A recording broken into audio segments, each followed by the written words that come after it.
আসসালামু আলাইকুম ওয়া রাহমাতুল্লাহি ওয়া বারাকাতুহু।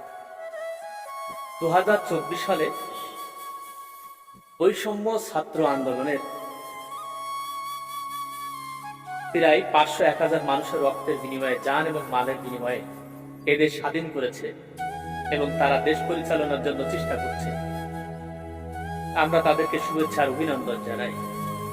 এও জানাই সর্বপ্রথম বিচার ব্যবস্থা পরিবর্তন করুন। সর্বপ্রথম যে বিচারের নামে আজ 53টা বছর এদেশের মানুষেরা অত্যাচারিত, নির্যাতিত, জুলুম এগুলো সহ্য করে আসে। বিচার হচ্ছে না, বিচারের নামে অত্যাচারিত হচ্ছে। লক্ষ লক্ষ মামলা প্রত্যেকটা কোর্টে জমা রাখা হচ্ছে, এর পুঁজি করে ব্যবসা বাণিজ্য করা হচ্ছে। অসহায় মানুষরা মুখ খুলতে পারছে না। বাংলাদেশের প্রত্যেকটা কোর্টে লক্ষ লক্ষ মামলা বিচারের নামে অত্যাচারিত হচ্ছে। পেশকারকে টাকা দিবেন না, আপনার মামলা বছরে 2টো করে ডেট ফেলবে। টাকা যদি আপনি পেশকারকে না দেন, পেশকারকে যদি আপনি টাকা না দেন, তাহলে আপনি সঠিক বিচার পাবেন না। আপনার জমি অন্যরা দখল করে খাচ্ছে। শুধু জমি জায়গার মামলা না, যাবতীয় মামলা দ্রুত যাতে নিষ্পত্তি হয়, আমি মাননীয় ডক্টর মোহাম্মদ ইউনূস, তারপরে যারা সমন্বয়ক, যারা দেশ চালাচ্ছেন, বর্তমান দেশের হাল যারা করেছেন, তাদেরকে জানাই এই জাতীয় সমস্যাগুলো সমাধান করুন, যাতে করে এদেশের মানুষগুলো বাঁচতে পারে।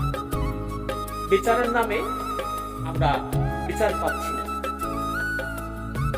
রেকর্ড সংশোধনের মামলা, একজনের জমি জায়গা অন্যের নামে রেকর্ড হয়ে যাচ্ছে, 5 বছর 10 বছর ধরে সেই মামলা চলে। এই কেমন বিচার ব্যবস্থা একটু বলতে পারেন আপনারা? আজ 53টা বছর এমন চলে আসছে কেন? যাতে করে দ্রুত নিষ্পত্তি করা যায়। 90 দিনের মধ্যে সমস্ত মামলা নিষ্পত্তি করতে হবে, তার বেশি নিয়ে যাওয়া যাবে না।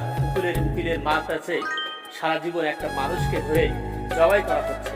এই বিচার ব্যবস্থা সম্পূর্ণ পরিবর্তন করুন। যদি পারেন কোরআনের আইনকে সংবিধানে প্রতিষ্ঠিত করুন, তাহলে আরো ভালো হবে। যে চুরি করলে হাত কেটে যাবে, অন্যের জমি দখল করলে তাকেও হাত কেটে যাবে, এরকম আইন যদি আমরা তৈরি করতে পারি, তাহলে এদেশে অন্যায়, অবিচার আর অত্যাচার থাকবে। রোজগার বন্দুকতার এরকম আইন যাতে না থাকে, সত্যর পথে, ন্যায়ের পথে যেন আমরা অবিচার করতে পারি। আজকের মতো এখানে শেষ করছি। এটা বিশেষ করে আপনারা অবশ্যই গুরুত্ব দিবেন, তাহলে আমাদের দেশটা আসলে আরো সোনার দেশ হবে। আসসালামু আলাইকুম ওয়া রাহমাতুল্লাহি ওয়া বারাকাতুহু।